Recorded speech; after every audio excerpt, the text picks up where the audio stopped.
বাজার নিয়ন্ত্রণে আনতে 40 টাকা কেজি দরে আলু বিক্রি করবে trading corporation of Bangladesh TCB. একজন সর্বোচ্চ 3 কেজি আলু কিনতে পারবে।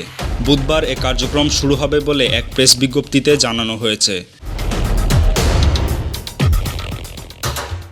মঙ্গলবার টিসিবির এক বিজ্ঞপ্তিতে জানানো হয়, বাণিজ্য মন্ত্রণালয়ের সার্বিক নির্দেশনায় নিম্ন আয়ের 1 কোটি উপকারভোগী কার্ডধারী পরিবারের মাঝে ভর্তুকি মূল্যে টিসিবির পণ্যাদি, ভোজ্য তেল ও ডাল সাশ্রয়ী মূল্যে বিক্রি কার্যক্রম চলমান রয়েছে। এই কার্যক্রমের পাশাপাশি সাধারণ ভোক্তার কাছে ঢাকা মহানগরীতে 50টি ও চট্টগ্রাম মহানগরীতে 20টি ট্রাকের মাধ্যমে ভর্তুকি মূল্যে টিসিবি পণ্যাদি, তেল, ডাল ও খাদ্য অধিদপ্তরের মাধ্যমে সরবরাহকৃত চাল বিক্রি করা হচ্ছে।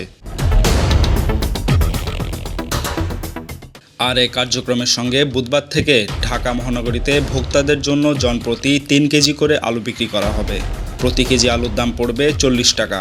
এছাড়া প্রতি লিটার ভোজ্য তেল 100 টাকা, প্রতি কেজি মসুর ডাল 60 টাকা ও প্রতি কেজি চাল 30 টাকায় কেনা যাবে। একজন ব্যক্তি সর্বোচ্চ 2 লিটার তেল, 2 কেজি মসুর ডাল ও 5 কেজি চাল কিনতে পারবেন।